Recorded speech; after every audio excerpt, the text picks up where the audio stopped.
안녕하세요. 예, 아직도 그 시차 적응이 덜 끝나가지고 해롱해롱 하고 있습니다.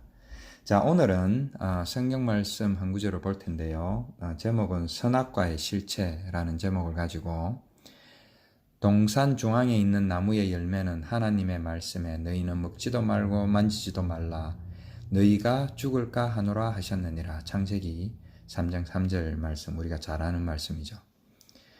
제가 지난주에 지난주인가요? 이번 주 초인가요? 이전도사님의 그 카톡 말씀을 묵상하다가 제가 이 말씀이 이제 떠올랐던 것이죠. 그래서 조금 더 깊게 묵상할 필요가 있지 않을까 해서 준비를 해보았습니다. 성경은 창조의 역사로 시작을 합니다. 그리고 바로 나오는 것이 선악과 사건이죠. 그만큼 창조의 역사와 선악과 사건은 중요한 것이 아닐까 하는 것입니다. 창조의 역사는 우리가 생각했던 것처럼 과학적인 역사가 아니라 어떤 구속사적인 창조가 아닐까라는 관점에서 우리가 많이 보았는데, 상대적으로 이 선악과 사건은 우리가 그렇게 자세히 보지 않았던 것 같습니다. 선악과 사건은 우리가 아는 대로 하나님께서 동산 중앙에 있는 그 선악을 알게 하는 선악과를 먹지 말라고 했죠. 먹지 말라고 했는데 아담과 하와가 불순종해서 그 선악과를 따먹고 그것이 원죄가 되었던 것이죠.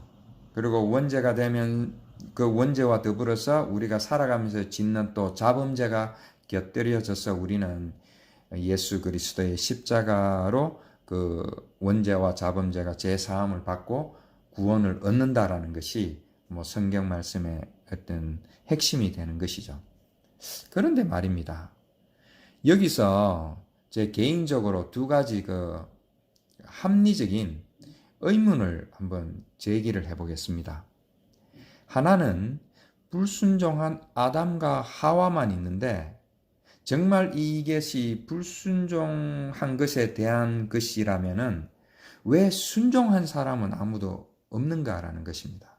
순종해서 복받은 사람도 있어야 형평성에 맞는 본보기가 될 수 있지 않을까 하는 것입니다. 그리고 또 하나는 태어나면서부터 자동으로 그 원죄로 인하여 무조건 죄인이 된다는 것을 우리가 어떻게 받아들일 수 있을까요?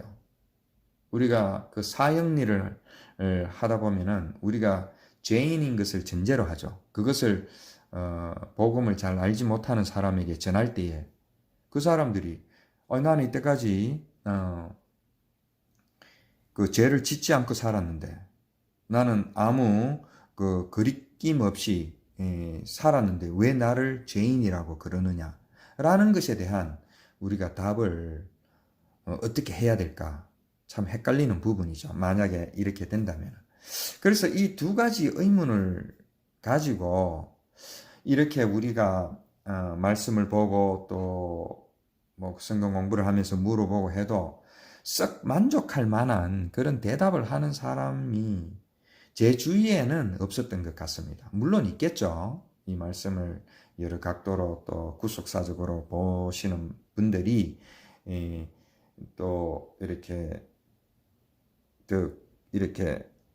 말씀에 근접하게 아마 말씀하시는 분들이 분명히 있을 것입니다. 그러나 제 주위에는 그런 분들이 없었다라는 것이죠. 그래서 이러한 의문점들을 생각하면서 선악과 사건을 이렇게 다시 보면은 이 철저하게 불순종한 행위에 초점이 맞추어져 있더라는 것입니다. 그래야지 원죄가 설명이 되고, 그리고 불순종을 어떤 순종으로, 그러니까 하나님께 순종을 해야 복도 받고 영생을 얻기 때문에 말씀에 순종하자라고 이렇게 전개가 될 수 있는 것이죠.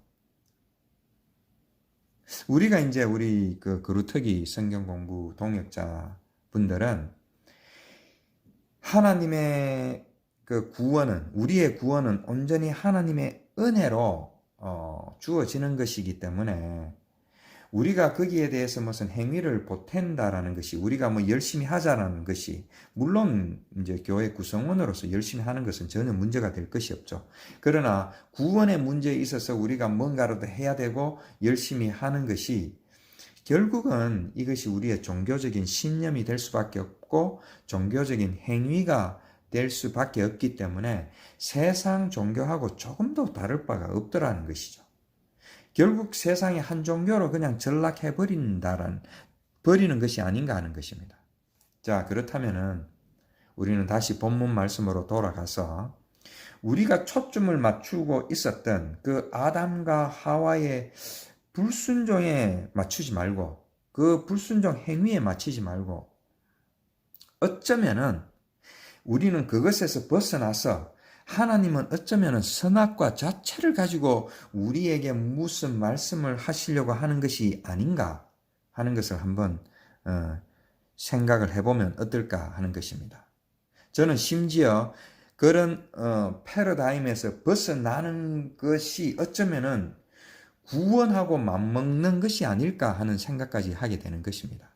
그래서 다시 한번 생각을 해보았습니다. 즉, 선악과를 따먹는 것은 우리가 어쩔 수 없이 어떤 선악의 구도에 설 수밖에 없는, 어쩔 수 없이 흑백 논리로 살아갈 수밖에 없는, 어쩔 수 없이 이원론의 기반 위에 살아갈 수밖에 없는 우리의 정체를 폭로하고 우리의 정체성을 알려주는 것이 아닌가 하는 것입니다. 우리의 정체는 무엇입니까? 우리는 선악과를 보면서 그 선과 악을 늘 구별하려고 하는 자들이라는 것이죠. 우리가 하루 종일 하는 말들을 자세히 이렇게 반추해보면, 복기해보면은 결국 우리 자신의 기준에서 물건이나 사람에 대해서 비판을 하고 판단을 하고 옳다 그르다를 수없이 반복하며 살 수밖에 없는 것이 우리의 인생이라는 것이죠. 그런데 우리가 알다시피 우리가 무엇을 평가할 때에 우리의 지식이 무한해서 모든 것을 알고 있어서 객관적으로 판단할 수 있다기보다는 대부분 우리의 그냥 생각하고 싶은 대로, 또 우리가 기억하는 대로, 또 우리의 이익에 따라서 판단할 수밖에 없는 자들이라는 것이죠.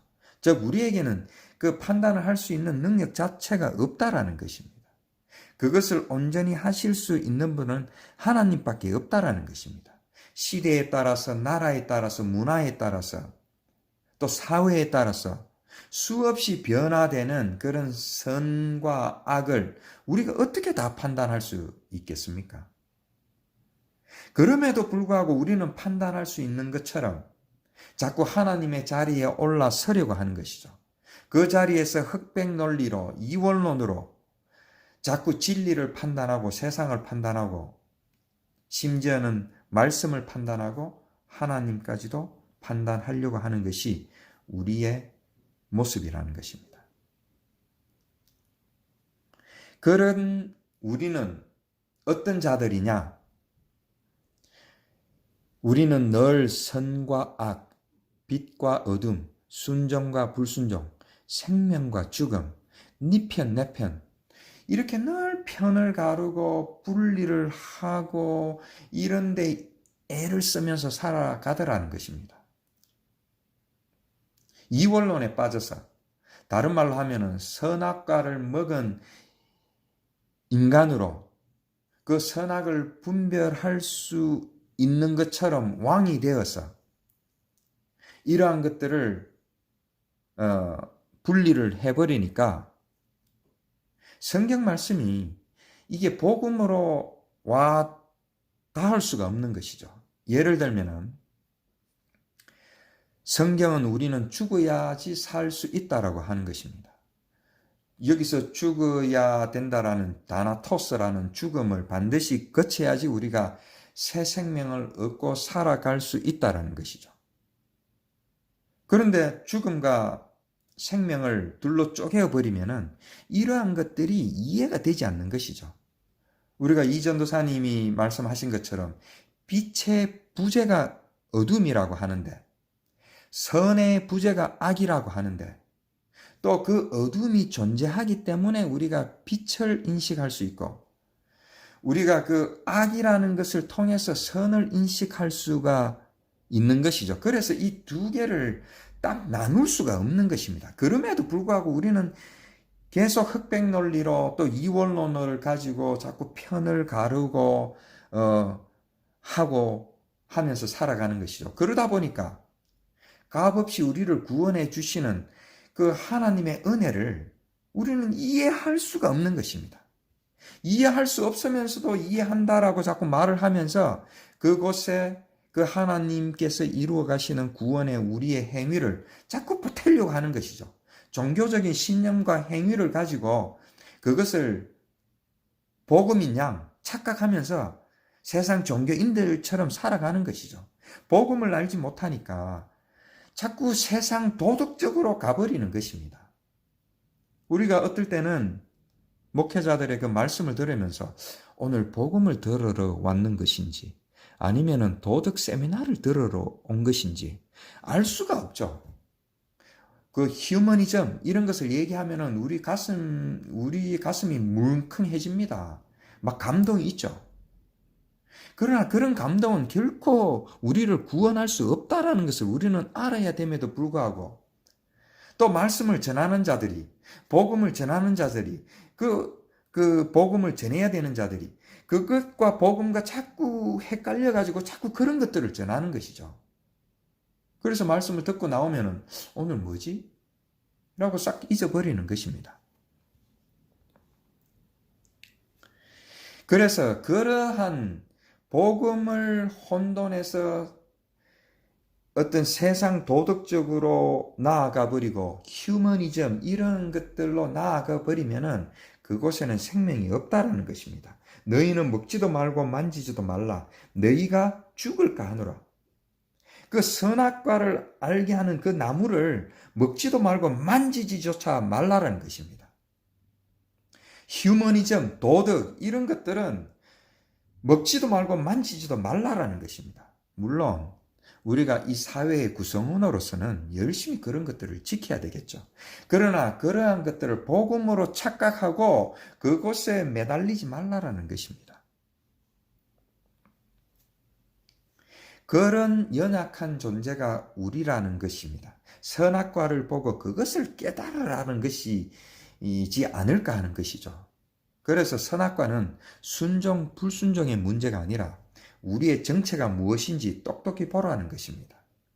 땅과 하늘을 분리하지 말고 땅의 것을 보고 하늘을 보라는 것이죠. 또 우리가 저번에 공부했던 것처럼 땅의 성전을 보고 하늘 성전을 보라는 것이죠. 그러나 분리를 해버리니까 나중에 죽어서 하늘 성전을 가면 되는 것이고 땅에 살 동안은 우리가 이 땅의 성전에 열심히 머무르자. 이 땅의 성전에 열심을 다하자. 라고 땅의 것에 머물러 버리더라는 것입니다. 그렇기 때문에 우리의 정체성이 무엇인지 정확히 알 때에 우리는 행위로 구원을 얻으려고 노력하는 우리의 종교적인 모든 행위를 멈출 수가 있을 것입니다. 그리고 나서 우리가 고백할 수밖에 없는 것이 나에게는 예수가 필요하구나. 그리고 성경 말씀은 온통 둘로 쪼개어진 것을 하나로 이끌어 가시는 것을 보여주시는구나 라는 것을 볼 수 있을 것입니다. 그래서 드디어 선악 구조에서 그 이원론에서 흑백 논리에서 예수의 십자가 없이는 우리는 결코 그것으로부터 벗어날 수 없구나라는 것을 알 수 있을 것입니다. 육의 것은 무조건 세속적인 것이고 영의 것은 무조건 거룩한 것이다. 영지주의자들이 부르짖었던 것이죠. 땅과 하늘이 있는데 땅에 살다가 죽어서 하늘나라에 가면 된다라는 이와 같은 이원론 속에 우리가 매일 수밖에 없는 것이죠. 그러나 우리의 정체성을 확실하게 알 때에 육과 영이 하나가 되고 땅과 하늘이 하나가 되고 또 이러한 것들 중에 어떠한 것들은 현상이 되고 어떠한 것들은 본질이 되고, 또 어떠한 것들은 표적이 되고, 또 어떠한 것들은 그 본질이 되고, 이러한 것들을 우리가 깨달을 수가 있게 되는 것입니다. 그래서 우리가 태생적으로 이원론으로 태어났지만은 말씀을 통해서, 그리고 예수 그리스도의 십자가를 통해서 독생자 되신 예수 그리스도, 독생자 모노겐에서 한 마음을 품은 자, 하나가 된 자, 우리도 그와 같이 모노겐에서 하나, 일원론, 이원론이 아니라 일원론을 품는 자가 될 수 있을 것입니다. 그래서 선악과는 우리의 불순종을 고발하기 위한 것이 아니라 우리의 정체성을 고발하는 것이라는 것을 우리는 다시 한번 기억을 해야 될 것입니다. 이제 제가 서두에 던졌던 두 가지 질문을 다시 한번 보겠습니다. 순종해서 복받은 사람은 왜 없는가? 자, 선악과는 우리의 정체성을 보여주는 것이기 때문에 순종이든 불순종이든 그런 행위와는 상관없이 되어버리는 것이죠. 두 번째로, 원죄에 문제가 있습니다. 이 원죄는 아담과 하와가 불순종해서 들여온 것이 아니라 아담과 하와의 그 존재 자체가 원죄가 되는 것이죠. 그래서 사실 저는 이것을 원죄라고 부르기보다는 어떤 태생적인 우리의 연약함이라고 바꾸어서 부르고 싶은 것이죠. 이렇듯이 어떤 질문을 던져도 이 선악과에 대해서 꺼리낌이 없이 해석이 되어지는 것입니다. 이것이 바로 진리가 되는 것이 아닌가 하는 것입니다. 시대나 사회를 초월해서 막힘이 없는 것이 진리가 되는 것이죠. 그리고 이렇게 보아야 성경 전체의 구속사가 풀리는 것이 아닌가 하는 것입니다. 말씀을 맺겠습니다. 율법과 은혜, 땅과 하늘, 죽음과 생명, 이러한 것들을 모노겐에서 한 마음을 품은 자, 하나로 우리가 볼 수 있을 때에 우리는 둘이 아닌 유일하신 하나님의 은혜와 사랑을 볼 수 있을 것입니다. 둘을 하나로 만들기 위하여 막힌 담을 허신 예수 그리스도의 사랑을 또한 볼 수 있을 것입니다. 선악과를 안 따먹으려고 발버둥을 치면서 이것은 하라, 이것은 하지 마라, 그 계명에 묶여서 우리가 힘겹게 살아가는 것이 어떤 율법주의자들, 그 율법의 메인자들이죠. 그 율법의 무거운 짐을 지고 살아갈 때에 주님은 우리에게 말씀하고 있는 것입니다. 수고하고 무거운 짐진 자들아 다 내게로 오라. 내가 너희를 쉬게 하리라. 라고 말씀하고 있지 않습니까? 우리의 정체성을 선악과를 통해서 깨닫고 우리가 해결할 수 없는 무거운 짐을 그 선악과의 무거운 짐을 주님께 맡길 때에 우리는 복음 속에서 주님이 주시는 평강과 기쁨을 누릴 수 있을 것입니다. 나아가서 이 땅에 사는 동안에도 하늘나라의 그 삶을 누리며 살아갈 수 있을 것입니다. 그리고 우리가 누구인지 확실하게 안다면은, 우리의 정체성이 무엇인지 확실하게 안다면은 저절로 우리는 우리가 해야 할 행위들을 자동으로 할 수 있을 것입니다. 그러나 그러한 행위들이 열심히 뒤따르지 않는다 할지라도 전혀 문제가 될 것은 없죠. 성경 한 구절 읽겠습니다. 평안에 매는 줄로 성령이 하나 되게 하신 것을 힘써 지키라. 에베소서 4장 3절 말씀.